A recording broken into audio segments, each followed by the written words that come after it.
We're joined now by Richard Pater, who is Director of BICOM, the Britain-Israel Communications and Research Centre, which is an independent body producing research and analysis about Israel and the Middle East. Richard is joining us from Jerusalem this evening. Thank you so much for joining us. What do you think is the most likely outcome? Were Israel able to satisfy itself that it has destroyed the Hamas leaders and infrastructure? What happens next? Thank you for having me on this evening. This is still a very, very difficult time for Israelis and, of course, for Gazans as well. I have to be honest and say I think we're jumping the gun slightly, but I don't think we're sadly anywhere near the end of this conflict. As you'll be aware, Israel is keeping up its quite relentless air campaign targeting Hamas fighters and Hamas terror infrastructure, and the next stage we're looking ahead towards will be a potential ground incursion, because as you're probably familiar, a lot of the Hamas military apparatus and leadership are deep underground in their labyrinth of tunnels, so it's going to require a land incursion in order to engage with them and to fully get rid of Hamas once and for all, and only then can we start to talk about kind of the day after, and hopefully there can be some form of much more moderate, peaceful Palestinian leadership that can take over. Well, it's been reported that Israel has said that it has no desire to remain in Gaza. So what do you think that success, in inverted commas, looks like for them? At what point will they say our job is done here?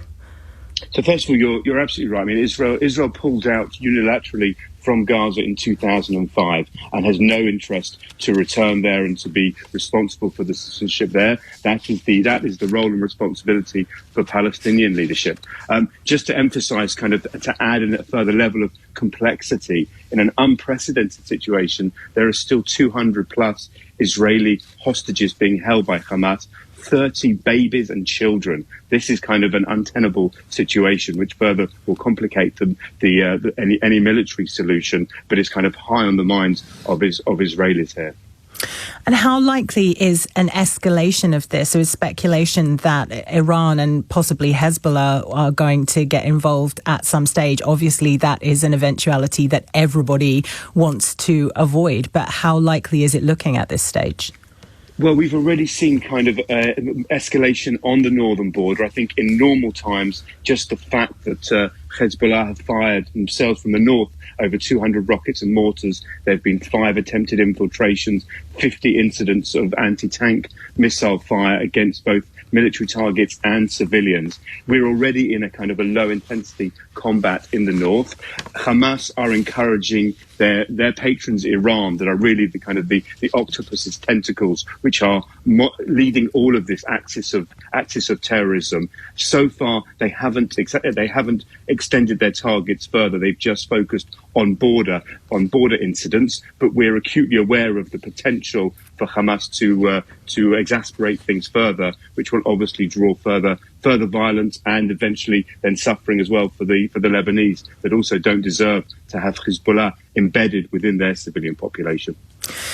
Is it possible, do you think, to completely destroy Hamas, particularly when it's an ideology as much as it is anything else? And with all the terrible atrocities that are happening in Gaza at the moment, you are creating a new generation that are ripe for radicalization.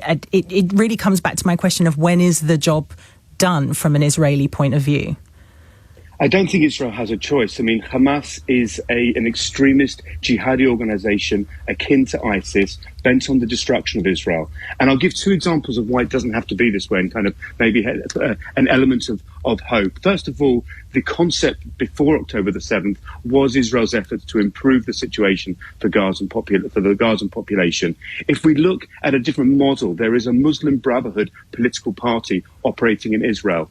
Their leader, Mansour Abbas, is a true leader, and he has condemned the Hamas terrorism and understands that it is not in Israel's interest. And by the way, Israeli Arabs were also victims of Hamas terrorism as well. They don't distinguish between Jewish and Arab Israeli citizens. They were also cases where they were killed, and he has stood up against Hamas as well. And so I think I would ask to the Palestinians, where is their criticism and opposition to Hamas, which is kind of appropriate for the day after, to find moderate, reasonable Palestinians that can lead their people in dignity and live alongside Israel in peace. How realistic is it to expect Palestinians, because I know that left-wing and liberal Israelis have protested against Benjamin Netanyahu's government and what they consider to be a very right-wing policies and what's happening in Gaza and has been happening for some years. But with the situation in Palestine and the bombs that are being dropped and the chaos of the region of Gaza, how realistic is it to expect Palestinians to do the same, however they feel about Hamas? This is the complexity of the challenge. I just clarify the protest against Netanyahu.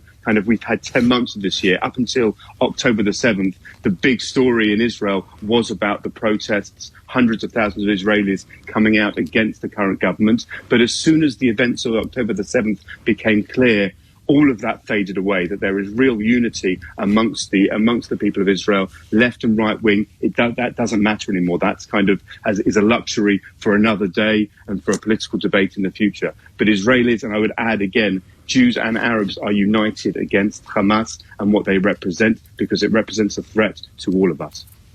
Richard Pater, thank you so much, Director of BICOM, the British Israel Communications and Research Centre